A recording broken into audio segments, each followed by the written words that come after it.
Hey everybody, it's your old pal Chuck, and I'm back with another review.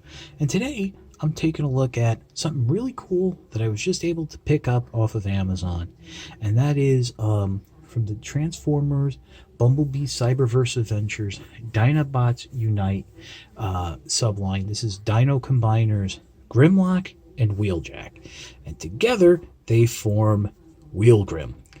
Now, there's a little bit of oddness going on with that set. First of all, the name WheelGrim. Grimlock forms the top of the combiner, while Wheeljack forms the bottom. Usually in these type of duo combiners, the top is the first half of the name and the bottom is the last half.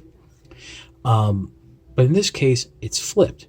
The other thing is that if you look at the back of the packaging, color aside, there is one big difference, and that's each figure has a different head.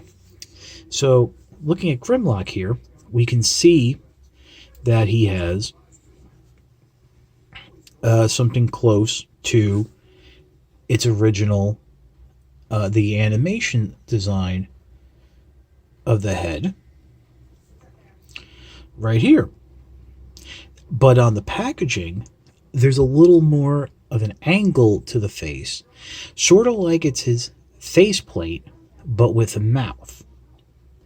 I don't know if that means there's going to be a running change or there was something changed in the initial designs. Wheeljack has an even bigger difference because, as you can see here, Wheeljack is fairly clean shaven, whereas, as we know from the cartoon, he has a nice handlebar well, not handlebar, but a full mustache and a little goatee. Well, the mustache is either not painted in, or what I really think, not molded in.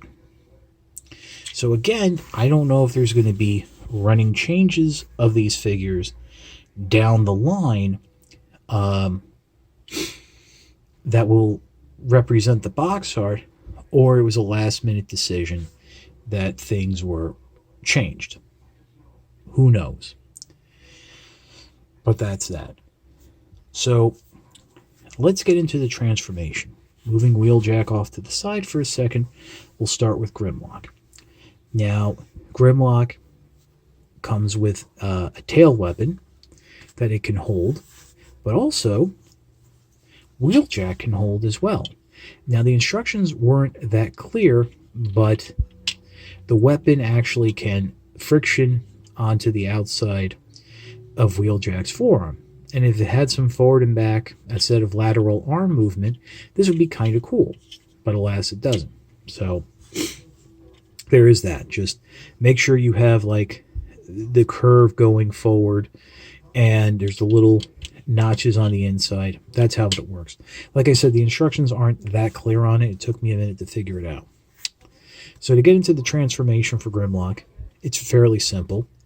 And yes, you might notice me pushing, since Grimlock is the top half, this is where the springs are, and for whatever reason, it's pushing against Grimlock here, so it doesn't close as securely as I would like. First, what you want to do is come from behind here and flip out the dinosaur head. Now, it should fold all the way over and sit flush against the shoulders there, but it doesn't. There's a little bit of gapping, not really noticeable. Then what you want to do is swing the arms backward so they magically become the dinosaur legs. And now what we're going to do, and it's easier just to do this if you turn the figure around. You're going to fold the knees up, and they are on a spring, and they do lock into place, but we're going to bend them all the way back, and they're going to click into place, securing themselves on these tabs here. On the bottom of the feet, there's little notches. Now, the last step is kind of, believe it or not, a little tricky. There's two sets of tabs on the inside of the legs. And there's a groove here and that space at the top. You're going to want to slide this in, making sure it and that happens that the legs will spring out, but you want to slide this in such a way that the legs peg in just like, and there you go. There's really no easy way to do it. You just gotta work it in, and you have it when this is sitting up top. It doesn't help that, again, the torso is pushing out against it.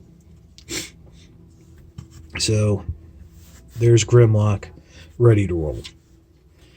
Wheeljack is a little bit simpler than Grimlock.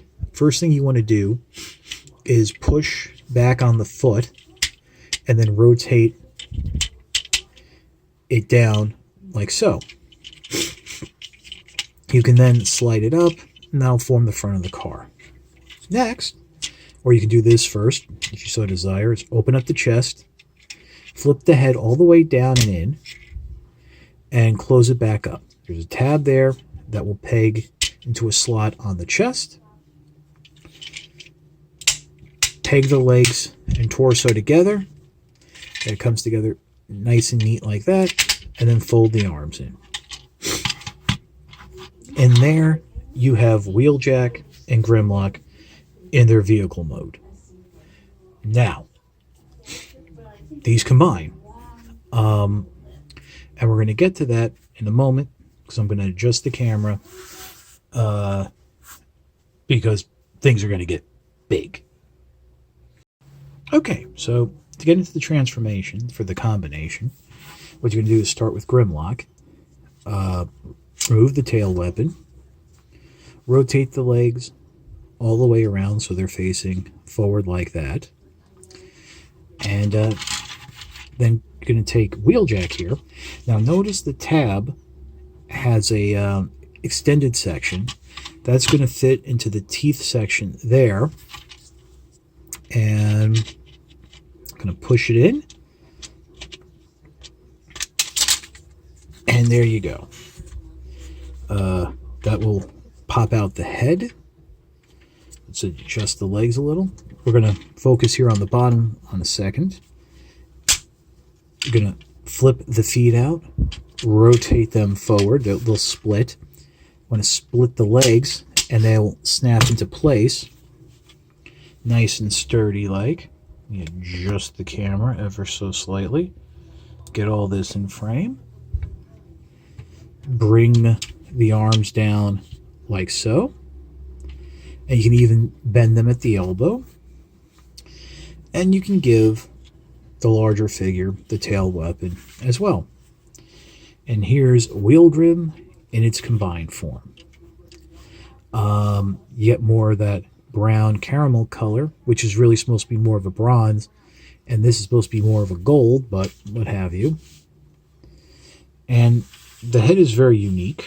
It's not really like, I guess you can say it's a combination of the two of sorts.